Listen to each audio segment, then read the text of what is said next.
happened. No, that wasn't that case. That case happened like 2016. That wasn't the case, bro.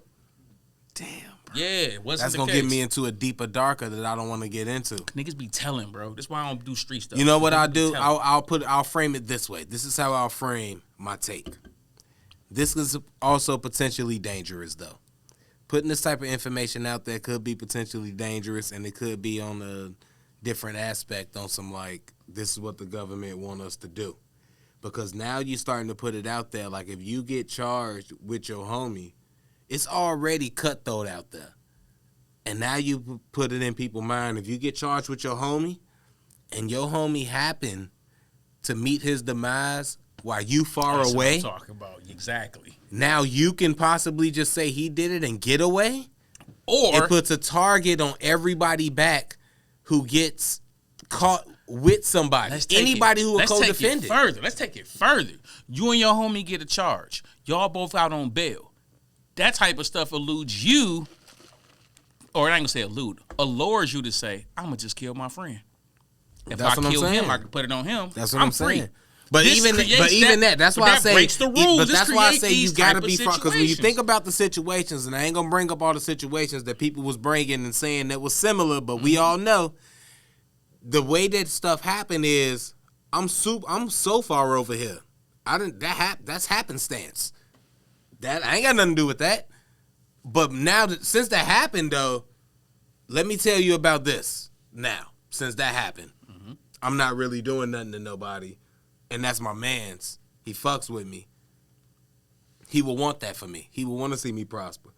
And you better take care of everybody that he knows. My books better always be laced. Not even books, not because even, you gone. No, but I'm saying the people after you, your kids, your mom, your dad, they better not want for nothing. You have real ones that even if they alive, if you TI already and you get caught with something and they with you, it's dudes that'll be like, bro, I'm gonna eat these. I'm gonna eat this little 5 years. Oh yeah, my books better be filled. But there's dudes out here who won't even look out. Like they totally forget. That was one of Jay-Z's people, Calvin Klein, who did stuff with Jay-Z and took a charge. One of his gripes was like, not the real Calvin Klein, right? Not the clothing Calvin Klein. Okay. The street Calvin Klein. Right. His name was Calvin Brodus. Not Brodus. Brio, something like that. I was going to say, bro, that's Snoop Dogg. That's the only Brodus I respect. His name something Brodus. Snoop Dogg and his family. That's the only Brodus I respect. I watched a documentary on him too. But Jay-Z actually discussed this in one of his raps when he's talking about, I never felt alive like riding around with Clyde's Green 5. Yeah, to the cops pulled guns. That was a real situation. I try to smoke weed to give me the fix I need, but the game's fixed in my post with no results. Yep. That was the real situation. Let me stop. That's one of his guys. I was going to go off, boy. That's one of the best songs on Black Album, but let's keep going. But I'm saying, that just shows, like, that's a real situation, though. So people be in these situations where snitching becomes a very, like, it's a very sensitive subject, bro. Because some people will try to okay certain things. I bet it is. If you get snitched on, it's sensitive as fuck. It's sensitive to the nigga who in jail because somebody snitched on. That's why I stay away from it. Don't do no crimes around me because I'm not in no crime life. So while I won't, because I feel like I just can't, I gotta rely on you so much after I don't now. But see, you will though. That's the problem. You will, and it's okay for you. You're not in the streets. If somebody come to you, Craig, and be like, hey, Queese did this over here. You was around him, and you might have been there. Say I did something. If I didn't see you do shit, then I don't know nothing. So that's a different thing. It gotta be something I did or been around or accomplice too. You could have seen me do it. You didn't partake in it at all. They know you was there. They know you saw me do it. You know how mad I'd be at you if you do something that I can be a whole ass nigga and be like if you shoot somebody in the head in front of me, you can shoot somebody in the head all you want. That's you. But if you do it in front of me, I'm gonna be so pissed. I'm gonna be so mad, bro. I'm gonna be so, because now I gotta lie to these people with so much pressure that I never had to lie on. I done lied about cheating. Okay, whatever. You'll be mad. You'll leave me. That's cool. But, like, going to jail, I ain't never had to lie like that. And now you put me in a position to have to lie. And that's what will piss me off about Not jail. We talking prison. We talking about 20 years. So you talking about either lie to them and escape 20 years or tell them the truth and maybe my people come back and kill you. These are the predicaments street dudes put themselves in, bro. I feel like if I'm around you, then I'm around your people, and even they will understand. Like, I don't know why he would even do that around Craig. Like, but they like they would have to have some sympathy for me, right? Not if they in the streets, because there's certain they not living by. They not look, bro. Street dudes don't live by common logic. So say I take that fear. Now I'm scared and I don't want to do it. Also, it's even just in me that I don't want that on my jacket to where I leave after this. And even though I'm not a street dude, I might want to leave with the I didn't snitch card. Like that might be cool to me, right? Whatever. So I go in with that. When do I feel like ain't this like now I got to put so much on this guy to take care of me and anybody that I may have been taken care of out there? Just snitching, going to witness protection. That's too much worrying, Craig. That's too much. You put way too much on yourself for a life you didn't even live. You never lived that life, and you already put that on yourself hypothetically. If the street nigga is dumb enough to do that shit in front of you, Craig, he deserves to be locked up. If you a street nigga, do street shit with street niggas. Don't be doing shit around niggas so you know ain't on that time. But then where do my fault come in for hanging around this street dude? You know what? If it's my family, you better you know what, Craig? That's you my family. Friends, okay. Why am I hanging around you? He might not be, Craig, but family. That was a great point. That's what street niggas got to start realizing. Stop doing certain shit around the niggas who you know ain't in that lifestyle, and then getting mad when they tell. I'm gonna fight with you, right or wrong. I'm gonna fight with you, fist, hands. Niggas ain't fighting no more. A couple of arrests, night in jail, let me out. Cool, that's fine. Shooting, get involved, murder, years? Bro, niggas don't even fight no more. Soon as that's why I'm arguing with niggas, bro. Let them know I ain't had nothing to do with this, bro. Arguments go straight to guns, bro. I don't even argue with niggas no more, bro. I don't even like arguing with a chick.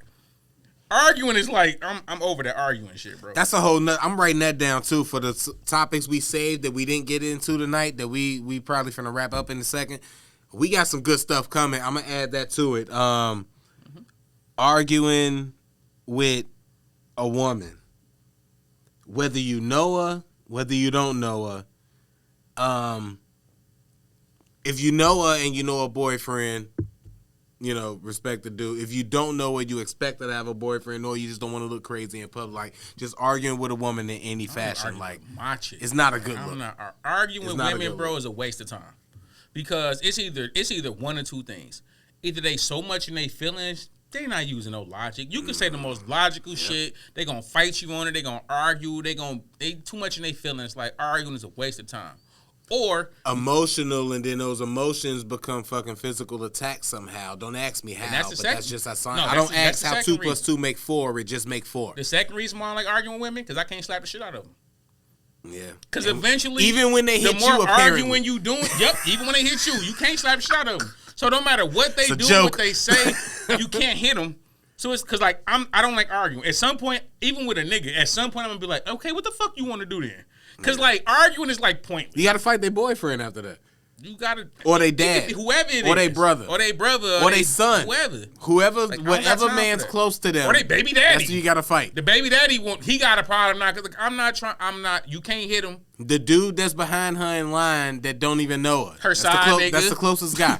To her, that's who you gotta hit. The nigga who Snapchatting her every morning saying, "Good morning, beautiful." When she tell you, "Oh, my man smacked me," now you gotta fight this nigga. Like, I ain't got time for that shit. Gotta find that dude and go fight him. Mm-hmm. Whoever can, some dude, the first dude that care about her, you gotta fight him. And I don't got time for that. I don't got time to be arguing with people. So it's like, you just gotta, like, these situations, man. If you gonna be a criminal, bro, do your criminal shit around criminals who all doing dirt, who y'all all know dirt on each other, so y'all all know the rules and regulations. Stop, like Craig said, stop going to hang out with your cousin on Thanksgiving and say, yo, can you run me to the store? And you go in there and rob the goddamn corner store to get mad at your cousin tell on you. Like, y'all gotta chill, bro. Y'all, I don't know, these new age street dudes is different, bro. Or you see a dude that just got in town to celebrate with his family that you ain't seen in a minute. He came back and you see him at the grocery store picking up some stuff because we be running out. And now you get into a fight and you stab dude or shoot him or whatever, and you brought Stephen with you. I know, right? Fucking honor student with you who just look up to you and love you and think you cool. Your cousin boyfriend name. And now you mad at him for no. He's supposed to snitch, or you supposed to say, "I take that. I did that." Come on, man, relax. Yeah, man, y'all guys got to chill with all that street stuff, man. All right, let's get into this wife insurance story, and then we gonna get out of here because we got about. I'm gonna give us 5-10 minutes. Man, we got a couple, man. We gonna get to this. All right, so I came across this story the other day, and it was about a man who killed his wife to receive an insurance policy. So I actually wrote the story down. So I'm gonna read the story. Then we're gonna get into my question on this whole topic. And I think it's gonna be interesting with Craig to have this conversation. All right. So man killed his wife for a $500,000 insurance policy. Then he found out he would not get a dime. A Florida man hired a hitman to kill his pregnant wife for $500,000 of insurance money. Now, he will never walk free again. Judge Kirk Volker handed Uri Jenkins a lifetime in prison for orchestrating the shooting death of Makiva Jenkins. She was 33 years old. So sad. Black woman. Yeah. Makiva Jenkins, Rest definitely in peace black. to Makiva Jenkins. Yes. After about 3 hours of deliberation. And her unborn child.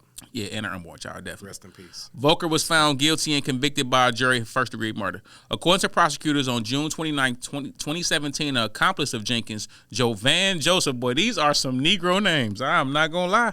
23 years old. He took a young boy, little young dude, don't know nothing about life, told him I'll give you some bread to kill my wife. These niggas. Entered the couple. It's a hitman. It's a hitman he so hired. far, a baby daddy paid a 23-year-old, a husband paid a 23-year-old hitman to kill his wife, his pregnant wife for an insurance policy. Okay. Entered the couple's home we don't matter, and shot the victim in the head while she slept. Later, Joseph told investigators Jenkins offered him $20,000 to kill his wife. Joseph admitted to killing and received a $10,000 deposit from the defendant. Authorities offered him a plea deal for a lesser charge of second-degree murder in exchange for his testimony. In addition, he told investigators Jenkins had contacted him through a mutual friend who negotiated the deal. His name was Dimitri Dale. Dale also pleaded guilty in November to manslaughter and turned state's witness. Snitch. Initially, Jenkins had told investigators a masked man had shot. You know what I'm saying this because I told about if you doing street stuff, you gotta stick to the code. Like you just need to tell quick too. Oh yeah, he paid me. Joseph also testified. We get both of them off the streets though. Like some crimes you should snitch on. Honestly, if you hurt innocent victims, somebody should snitch on your stupid. But you already shot a pregnant woman. You ain't in no position to be snitching. Somebody should snitch on you. You shoot a pregnant woman. You hurt kids. Seriously. You victimize innocent people. Someone should snitch on you. I don't condone snitching. I don't condone none of this whole situation. It's terrible. You in that life and then you in that life and something happened to somebody else in that life. They say Joseph also testified coming to the couple's home dressed in all black with a T-shirt tied around his face. However, he further testified Jenkins was the one who showed him where Makiva Jenkins slept in the upstairs bedroom. So the husband showed him where to go kill his wife. So he showed up with a black T-shirt around his face, wearing all black, and the husband was like, she upstairs. Yep. And he just dressed regular, looking at dude like he just chilling in his pajamas. But he already hired him, so he know what he looked like. He already gave him $10,000. He knew who the killer was. He already gave him $10,000. So he know what he looked like already. Yep, he know who the killer is. And the person who come in and basically have a conversation like, "Yo, what up, bro? Where she at? Oh, she upstairs in the room, sleep. Just going up like in there and do your thing." On. Yep. That's a different type of crazy, bro. But keep going, because I don't. Okay. Yeah, this all happened. He was there for one reason and one reason only, and you heard the reason directly from his mouth. The killer told the story too. He said he had a job to do, and that job was to kill Makiva Jenkins, said prosecutor Alexa Cox. During closing arguments, according to the Sun Sentinel, authorities believe the motive for the killing was because Jenkins was not in love anymore with Makiva Jenkins, who he had asked for a divorce. Furthermore, the defendant thought he was the beneficiary, but later found out his wife had named her grandmother to receive the payout upon her death. I was just going to say, he really messing up my stereotype because black people really don't. My whole thing is that wife murder is a white person thing, okay? Wife murder is reserved for white people because they be feeling like, I got this girl over here I'm cheating with. I can't divorce my girl because they be having stuff to lose. So they be like, I can't be losing my dad's business and all of that to my wife. So I got to kill my wife so I can start my new relationship with my new girl. Black people wouldn't really be having stuff. So we just be cheating and then we be like, oh, you found out? Well, You could be mad, but I'm happy over here. So let's just get divorced. You can ride out. We ain't got no reason to kill her.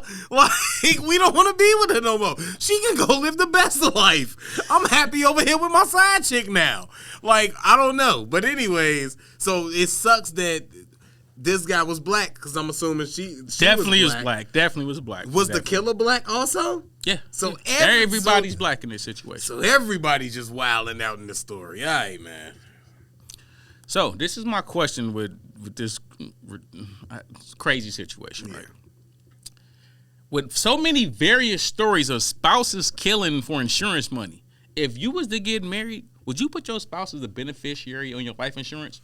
Now let's get into the pros and cons. The pros is if y'all have kids, like she was pregnant. If y'all have kids, you leave some money to take care of the kid, et cetera, to make sure everything good, right?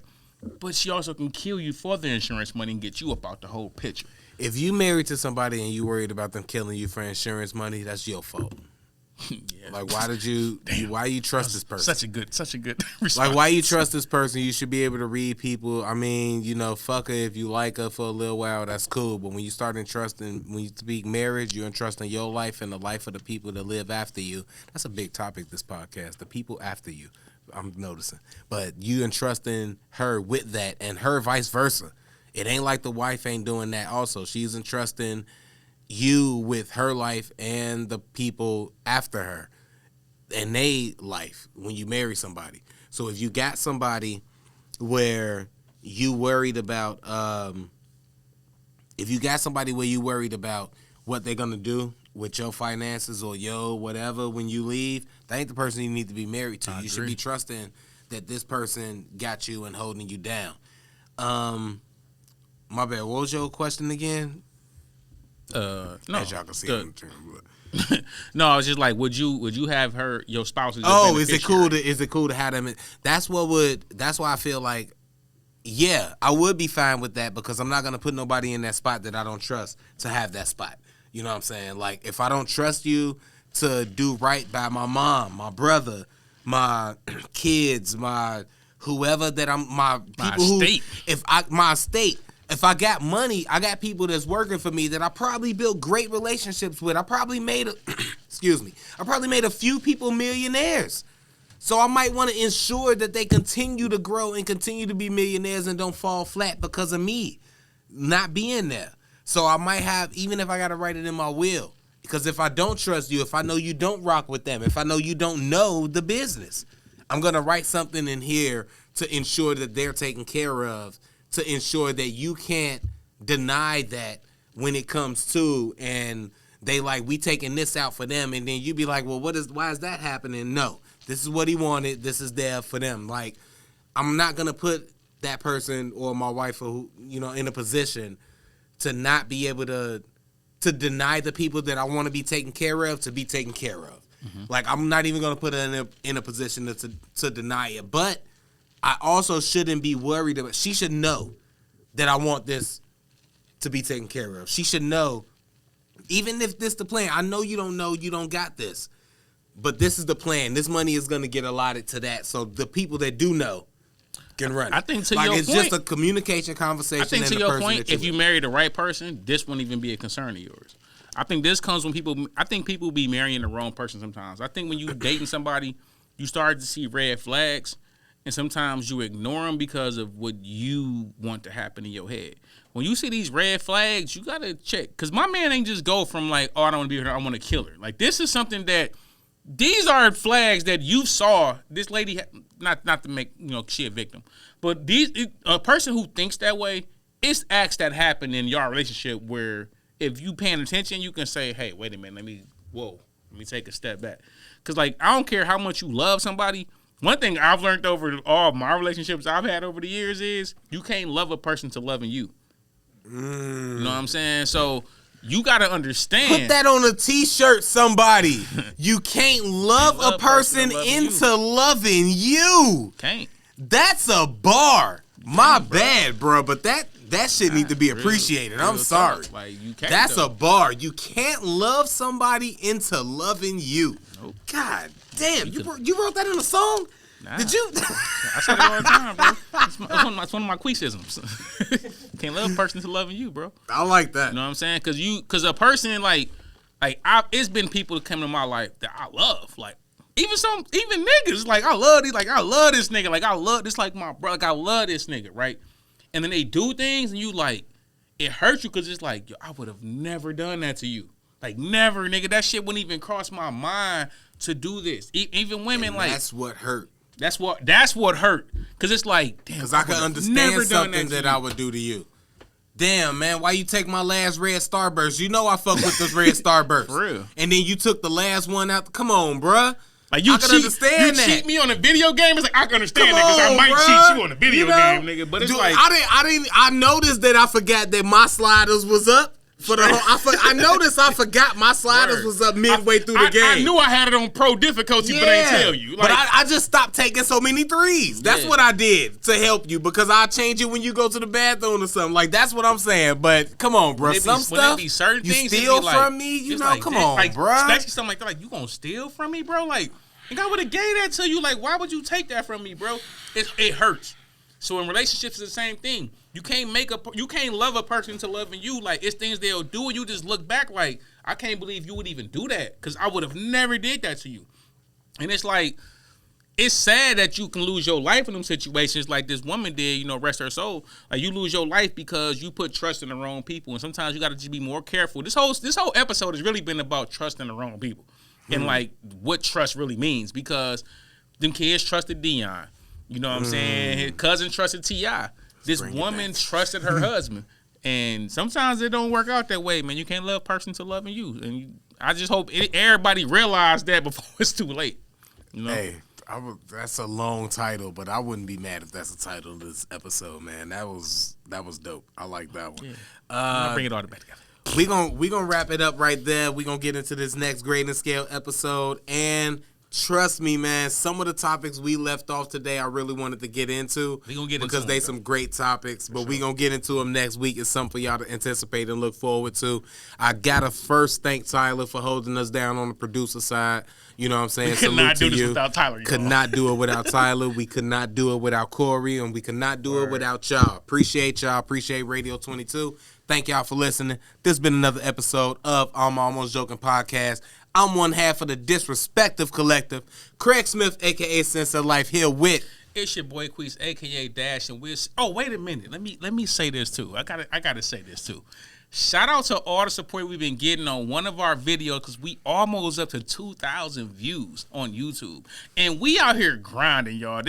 We don't know, like, how to get everything in the algorithm, but we got one in the algorithm, and we get mad support, we get mad listens. So shout out to everybody who has subscribed to the page, who also be listening, sharing, bringing more people to the page. We definitely appreciate it, and we definitely got more coming with the grading scales. We got a lot of stuff planned. Tyler doing some little editing things. He doing his little thing on that one, too. So we definitely trying to get at y'all. Looking like a real show, y'all. I know, y'all. We finna be official.